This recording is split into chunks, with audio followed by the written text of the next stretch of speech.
To learn the good, the bad, and the reality of the nomadic lifestyle, click the subscribe button so you don't miss anything. Click the bell notification. So we've been in southern Utah in a BLM just over 10 days now, I guess 10 days.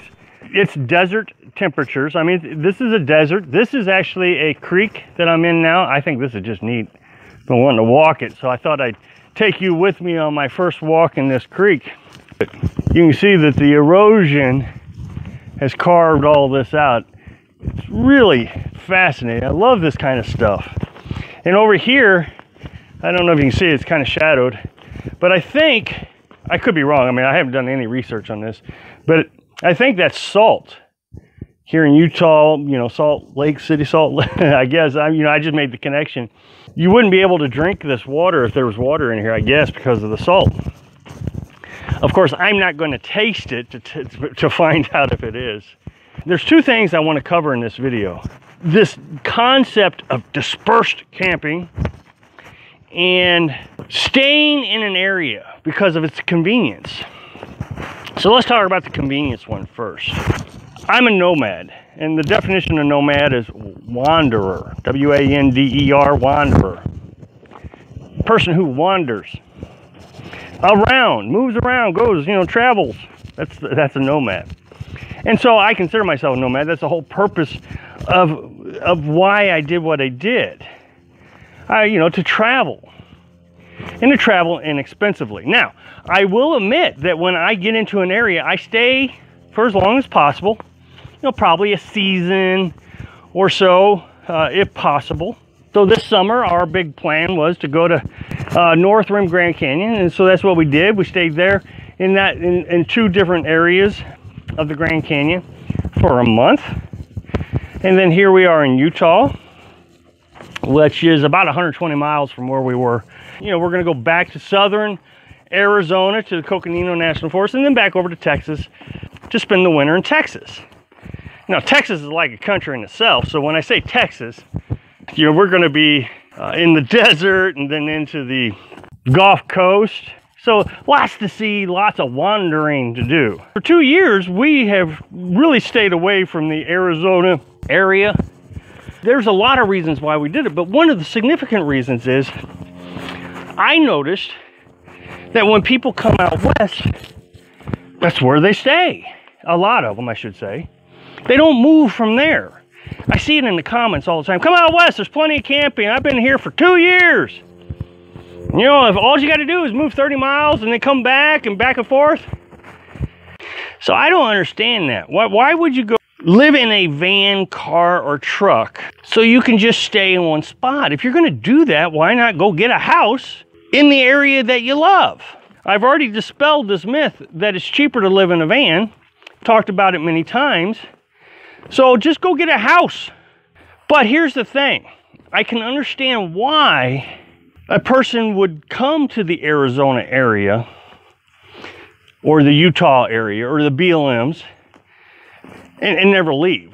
It's resource rich, meaning that at this BLM, I can stay here for 2 weeks.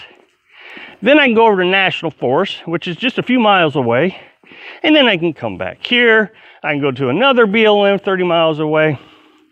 And what's really incredible, it's real close to the town. The closest town here is 5 miles away. It's got a Dollar General. And there's a gas station that says if you buy gas, you can have free water and dump station. Well, that's cool. Water is so hard to find, and I got one just 5 miles away that says if I buy gas, I can have water. So every couple of weeks, I got to fill up my gas jugs for my generator. So I buy gas, get 40 gallons of water. It works out perfect.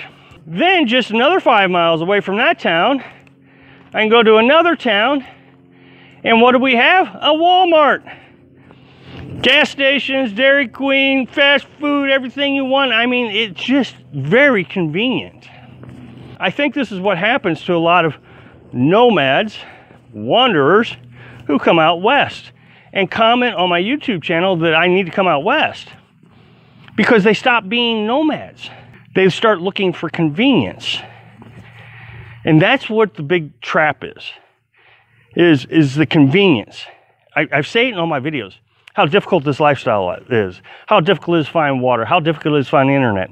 Heck, internet here has been just been crazy fast. Verizon. And I'm getting 20 megabytes per second.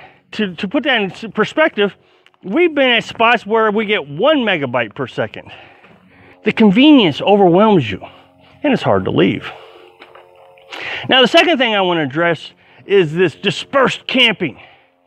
People tell me, well, okay, well, the reason we want to stay in the BLMs is because you're not around anywhere. You're just miles away from anything. Nobody can be around you. This is a great thing for introverts. That's just not true either. I've watched other videos where they'll actually say, oh man, look, there's nobody around, and you'll see vans in the background. I've seen it. I don't know what their definition of nobody's around, but here we're at this BLM, and I told you earlier that there's this myth that you can just park anywhere in the BLM. You can't. There's designated parking spots, camping spots. There's 55 camping spots, designated camping spots in this BLM. You can't park anywhere else. And some of them are further away than others. We're parked at one way down at the end of the area that you can stay at. And there's one other campground next to us, I would say 100 feet away. This idea that dispersed camping is about getting away from people, it's not. I mean, the lifestyle is getting so popular that these places are filling up. And I can see the difference between campers and nomads. Now, here's the funny thing. It's summertime. In Utah desert, the temperatures have gotten up above 100 degrees. One day it was 108. And nomads are living out here.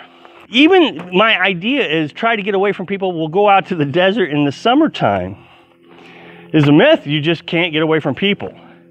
So don't fantasize that I'm just going to be out there all by myself, no one around. I'll wake up in my birthday suit in the dawn's early light. Well, you do that, your neighbor's going to say, hey neighbor, put some clothes on. These things are getting crowded. It's getting just as crowded as any small town. Thanks for watching. Click like if you like video, and happy travels.